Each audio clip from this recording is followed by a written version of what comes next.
qui c'è il buio fuori di me ed anche un po' dentro di me.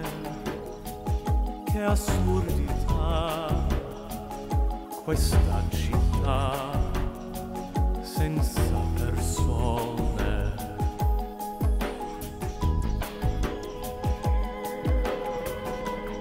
Io non so spiegare neanche come, ma non è questa la mia dimensione.